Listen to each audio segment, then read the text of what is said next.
सर्वप्रथम त्राणकर्ता प्रभु श्रीकृष्ण नाम समस्त को नमस्कार। Praise the lord. आशा करुच्ची आपण मैंने समस्ते भल थे। मुझे बहुत भल अच्छे। प्रभु नाम धन्य हो, प्रभु नाम गौरव।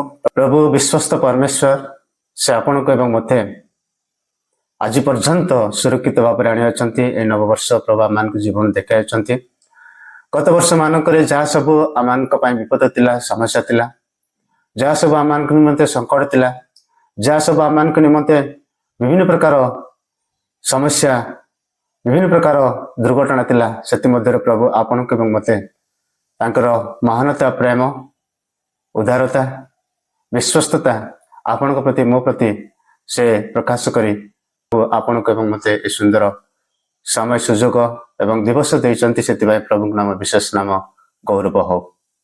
प्रभु लोक मैंने आज आम गोटे विषय आलोचना करवा। आज जो आलोचना विषय गोटे ख्रीष्ट विश्वासी गुण समूह। गोटे ख्रीष्ट विश्वासी जीवन में कौन कौन विषय थी आवश्यकता रही ख्रीष्टीय विधि अनुसार, आ कौन कौन जीवन में उत्तमता विषय थी आवश्यकता रही से विषय आम संक्षिप्त भाव में आलोचना करवा। प्रभु लोक मैंने प्रथम विषय गोटे ख्रीष्ट विश्वासी ख्रीष्टीय नेता पाखरे गुण समूह आम देखा। जे प्रथम विषय हूँ से परित्राण प्राप्त व्यक्ति थी आवश्यकता रही, से उद्धार पाई व्यक्ति होबार आवश्यकता रही।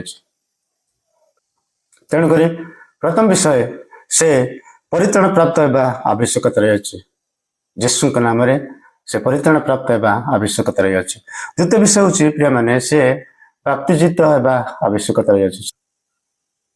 तृतीय विषय हूँ से आग्रह व्यक्ति होगा आवश्यक रही। प्रत्येक क्षेत्र में प्रभु के सेवार, गीत गान, आराधन, वाक्य पठन, प्रत्येक समय प्रभुंर जो सेवा कार्य रही है से समस्त विषय प्रति से आग्रह जीवन काटिबार आवश्यकता रही।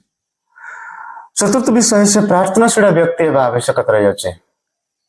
प्रार्थना रे आग्रह होगापाई पड़ो, प्रार्थना रे उत्साहित होगापाई पड़ो, प्रार्थना रे से प्रथम स्थान देवापाई पड़ो। गोटे ख्रीष्ट विश्वासी गुण बा ख्रीष्ट नेता गुण ये सब विषय थी आवश्यकता रही। पंचम विषय प्रिय माने से विश्वस्त व्यक्ति थी आवश्यकता रही। प्रभु जहाँ से जीवन में शिक्षा दिखती से शिक्षा प्रति से विश्वस्त होगा आवश्यकता रही। से शिक्षा को से ग्रहण कर आवश्यकता रही। प्रिय माने प्रभु मान को साहाय्य करंतु ये नववर्ष गत वर्ष मानक जो आम समस्त विषय आपण एवं मो गुरुत्व देलु कि नदेलु ता छाड़ीदेवा, कि नववर्ष आम गोटे चेष्टा करवा जे आपण को कि हो आम समस्ते प्रभु को निमंते बचापी चेष्टा करवा। प्रिय माने हो पारे ए वर्ष आम निमंते शेष वर्ष हो पारे। प्रभु का राज्य केतबेले आसीबो आम ता जानने प्रिय प्रभु लोक मैंने। तेणुक नववर्ष आम नुआ पदक्षेप नेबा, नुआ चिंताधारा आम करवा, नुआ योजना आम करवा, नुआ आम गोटे रास्ता बाछवा जो रास्ता कि आम ईश्वर निकट पहुंच पारिबा, आ निकट सर्वदा आम लगी रही पारिबा। तेणु नववर्ष आम गोटे पदक्षेप नेबा जो पदक्षेप कि आम दृढ़ पदक्षेप, दृढ़ निष्पत्ति नेबा। ईश्वर लोक मैंने पुनर्बार मुझे समस्त विषय को अल्प समय मुझे सूचाइवाई चाहे। प्रथम विषय जो गोटे ख्रीष्ट विश्वासी गुण समूह गुड़ाक आम देखीलु। प्रथम विषय हूँ से परित्राण प्राप्त व्यक्ति आवश्यकता रही। द्वितीय विषय हूँ से व्याप्तियुक्त व्यक्ति आवश्यक रही। तृतीय विषय हूँ से आग्रह व्यक्ति होबार आवश्यकता रही।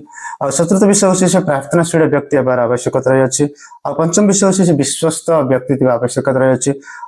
तेणु आसु ए नववर्ष आम नुआ पदक्षेप नेबा, आम नुआ चिंताधारा नेबा, नुआ निष्पत्ति नेबा, आ समस्त विषय को नहीं आगे बढ़िया। निश्चय प्रभु आम को आपण को एवं मते आशीर्वाद करेंगे। प्रभु संकित वाक्य द्वारा प्रभु आपण को एवं मते प्रभु अनुग्रह करंतु, साहाय्य करंतु। समस्त को नमस्कार। Praise the Lord.